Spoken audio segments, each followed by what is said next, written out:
कादी साहब, मैं जंगीर जदूम साहब को अभी चाहता था साथ रहे, लेकिन आपने जल्दी में जरा पत्थर मुझे मार ऊपर दिया। से हिदायत आई। ओ हिदायत को छोड़ो, हिदायतनामे सारे ऊपर से ही आते हैं। ऊपर अल्लाह है, थोड़ा सा अल्लाह की भी सुन ले। बंदों की सुन सुन के तंग आ। गुजारिश है कि वो खबर देंगे कादी साहब जी जी कि अगर कल को कोई 9 रुकनी बेंच आता है हाँ जी तो वो इसको खत्म कर सकता है। अच्छा, तो हम इसी काम में लगे रहेंगे।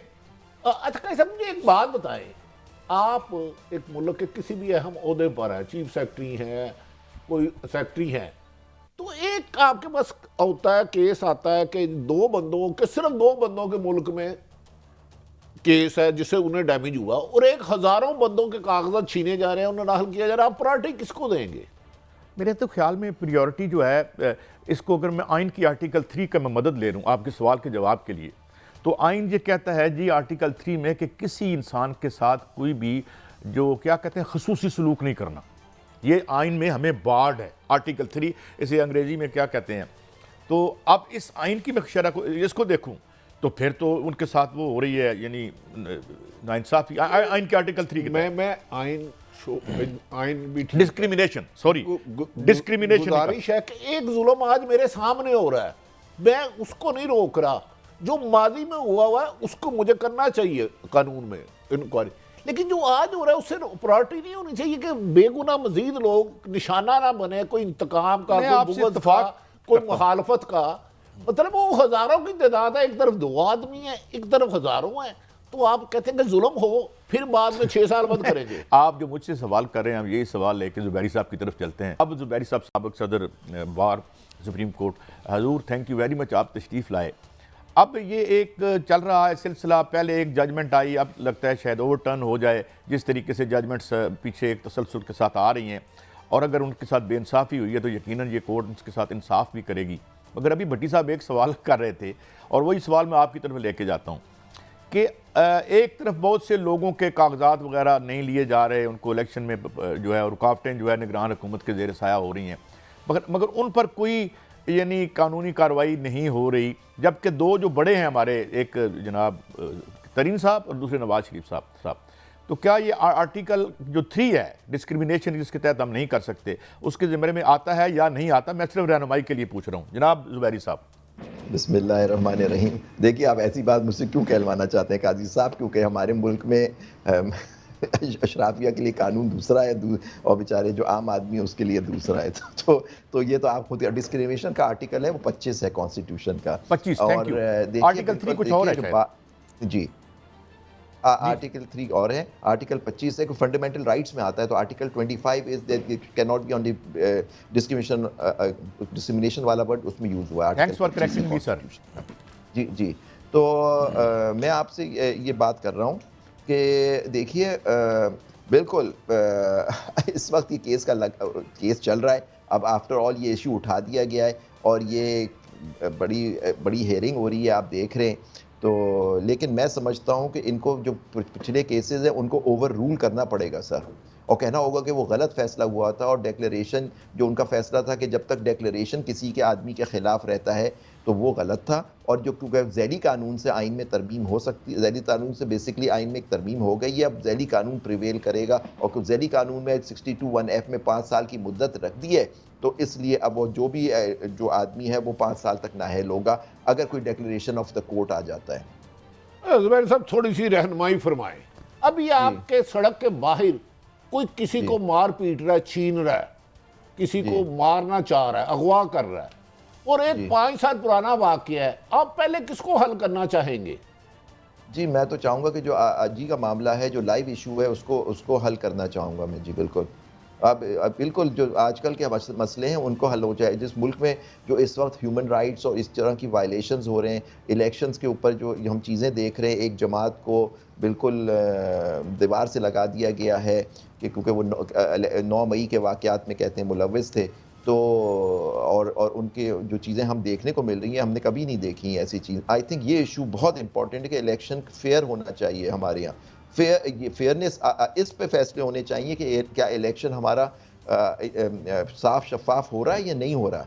मुझे लगता है जुबैरी साहब आइन में इसकी गुंजाइश नहीं है साफ शफाफ हो या ना हो, बस इलेक्शन हो जाए, रिजल्ट आ जाए, मेरी मर्जी का आ जाए। अनफॉर्चुनेटली बदकिस्मती है, गली मोहल्लों में ऐसा लग रहा है।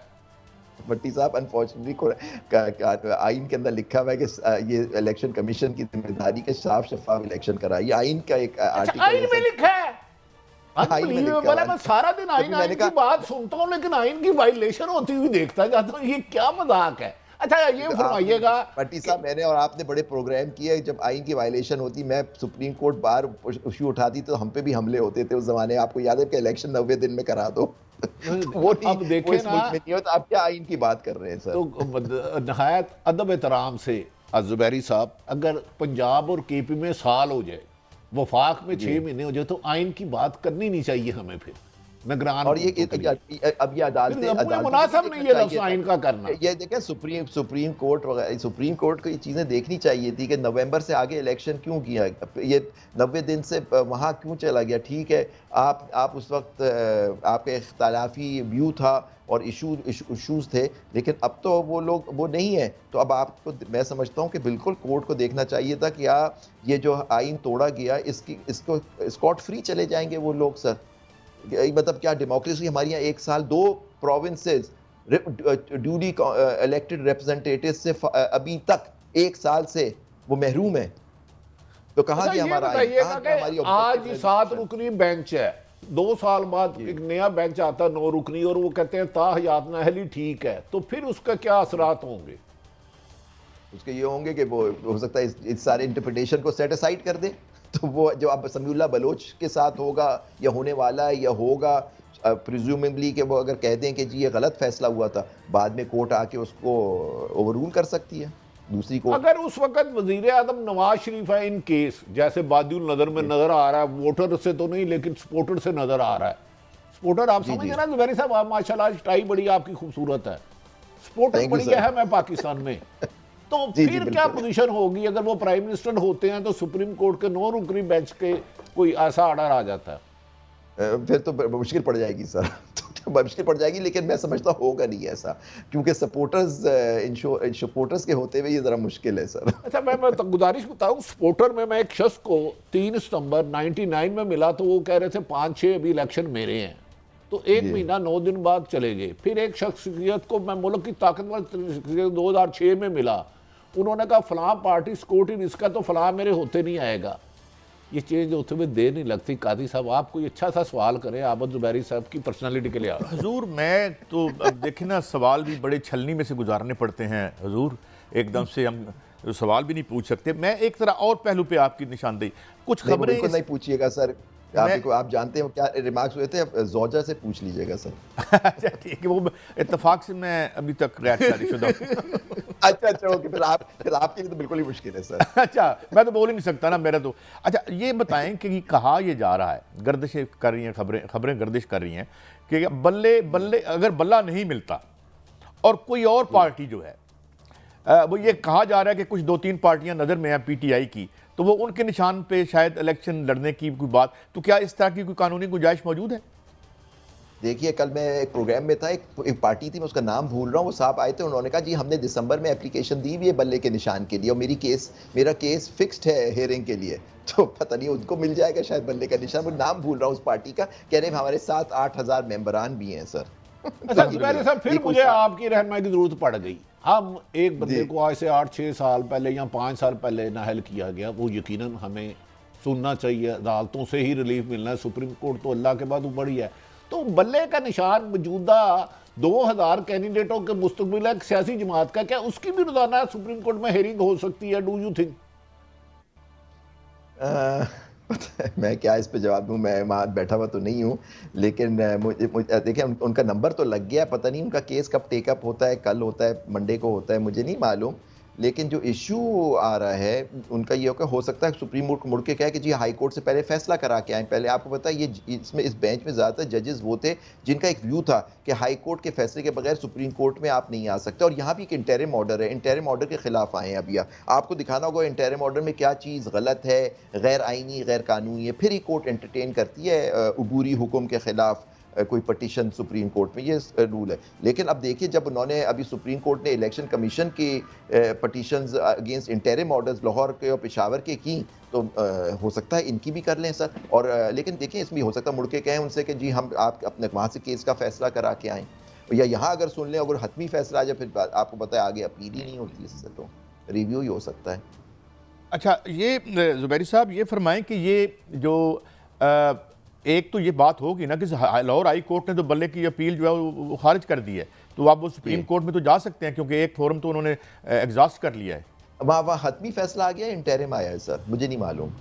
अच्छा, हतमी फैसला है सर। खबर इतनी थी जो मैंने देखी थी, भट्टी साहब के पटिशन खारिज कर दी है गालिब। कौन सी? अच्छा, पटिशन खारिज कर दी है, तो इसके मतलब कि हतमी फैसला हो गया। अगर पटिशन खारिज कर दी है तो फिर मैंने टिकर देखे थे, मैं दोबारा चेक करके नाजरीन आपके साथ। हाँ, तो अच्छा सर, ये पीटीआई को अगर बल्ले का निशान नहीं देते इन केस, मतलब है ये तो अदालतों का काम है ना, या इलेक्शन और कमीशन दोनों का काम है ये। कमीशन ज्यादा बेहतर होती है और साथ इलेक्शन आ जाए तो जरा पावरफुल चीज हो जाती है। उसमें गुजारिश ये है, अगर तरीके हिसाब से बल्ला नहीं देते तो फिर क्या ये एमपीए एक हल्के से कुछ और निशान दे दे, इलेक्शन कमीशन दूसरे हल्के से कोई और दे दे। लाहौर में 120, 21, 22 ऐसे 5 है, किसी को बैंगन, किसी को तबूर, किसी को चिड़िया, किसी को तोता, तो फिर तो ये बड़े वोटर कंफ्यूज हो जाएगा इससे। सर आप एक बड़ा इलेक्शन सिंबल भट्टी साहब भूल गए, लोटा। ये तो कौमी निशान होना चाहिए। अच्छा, माजरत के साथ, सॉरी, ये जरा निशान होना चाहिए लोटे में। बुराई लोटा तहारत के लिए इस्तेमाल होता है। इसकी बड़ी अहमियत थी, मुस्लिम शावर तो अब आया है। जी जी। अच्छा, बस आप यही समझे जी। अच्छा देखिए, जो आप बात कर रहे हैं, नेचुरली इनके साथ इनका इलेक्शन सिंबल नहीं मिलेगा तो ये सब आज़ाद हैसियत से इलेक्शन लड़ेंगे। अब आज़ाद हैसियत लड़ने के बाद देखिए सबसे बड़ा इनको नुकसान होगा, एक पार्टी का जो एक लोगों की सपोर्ट होती है और ज़्यादातर लोग निशान देख के वोट लगाते हैं, उससे ये महरूम हो जाएंगे। फिर दूसरी बात ये होगी कि इनकी रिजर्व सीट्स के ऊपर जो इनका राइट होता है एक पार्टी का, वो ख़त्म हो जाएगा। तीसरी बात ये होती है कि इनको कानून और आइन कहता है कि कुछ अरसे में फ़ौरन किसी पार्टी को ज्वाइन करना होता है। आज़ाद उम्मीदवार आज़ाद नहीं रह सकता। देखिए, आप देखा बहुत सारे आज़ाद एक पार्टी को, कभी पीटीआई को इस तरह चले जाते थे। अब इनका क्या होना है ये तो वक्त ही बताएगा कि इनके आज़ाद उम्मीदवार किधर जाएंगे, क्योंकि पीटीआई तो कोई पार्ट जमात ही नहीं होगी। देखिए बेसिकली अगर आपसे सिंबल ले जाए, आपको फारिग कर दिया गया है, तो ये किस तरह का इलेक्शन हो रहा है? मैं आपकी बात से समझूं कि क्या अब तरीके इंसाफ पार्टी ही कोई नहीं है, क्योंकि उससे उसका शनाख्त छीन ली गई, निशान, तो अब वो जमात नहीं है। ये अब देखिए, जैसे आप काजी साहब हैं, अब मैं उनसे कहूँ कि जी आप काजी क्यों हैं, आपसे काजी मैं ले लेता हूँ, आपकी शनाख्त है काजी, ठीक है ना जी। मैं आपसे कहता हूँ भट्टी साहब, आप भट्टी आपकी ले लेता हूँ मैं शनाख्त, तो मैं कहूँगा जी भट्टी, तो ये बेसिकली आपने आपकी शनाख्त छीन ली। तो ये क्या इंसानी, ये फंडामेंटल राइट के वायलेशन नहीं है कि इतना बिल्कुल है। मैं तो देखिए भट्टी साहब, और दूसरी बात, अगर ये आज़ाद आते हैं तो हॉर्स ट्रेडिंग फिर खुल जाएगा, मीना बाजार ये इसकी कंफर्मेशन आ गई है। मैं आपकी खिदमत में अर्ज करता हूं। कैसा, मैं सवाल जरा आप सबसे जरा जवाब जरा। जी, बिल्कुल हॉर्स ट्रेडिंग का होगा, जिसके पास इनको चाहिए होगा। इनकी काफ़ी अक्सरियत आज़ाद लोगों की आ जाती है, तो हर पार्टी चाहिए उनको मिलके वो हुकूमत बनाए या उनको अपने साथ रखे, तो बिल्कुल उनकी फिर उनके हमारे मुल्क में तो ये बड़ी आम चीज़ है कि हॉर्स ट्रेडिंग तो होती है। सेनेट के इलेक्शंस में हर जगह हम देखते हैं कितने कितने इशूज आए, केसेस आए सुप्रीम कोर्ट में कि वोट किस तरह से दिए गए, वीडियोस चले जो हमने देखे टीवी आपके चैनल्स पे सर। तो ये सारी चीज़ें हो जाएंगी, बिल्कुल ये सब चीज़ों का खतरा है सर। लेकिन सबसे बड़ी बात भट्टी साहब, जो चीज़ कोर्ट को देखनी चाहिए, जब इलेक्शन शेड्यूल आ गया, क्या सही था उनको ये फैसला करना उस वक्त इलेक्शन का, उनका बल्ले का निशान लेने इलेक्शन शेड्यूल के बाद? ये भी एक इशू मैं समझता हूँ कोर्ट को देखना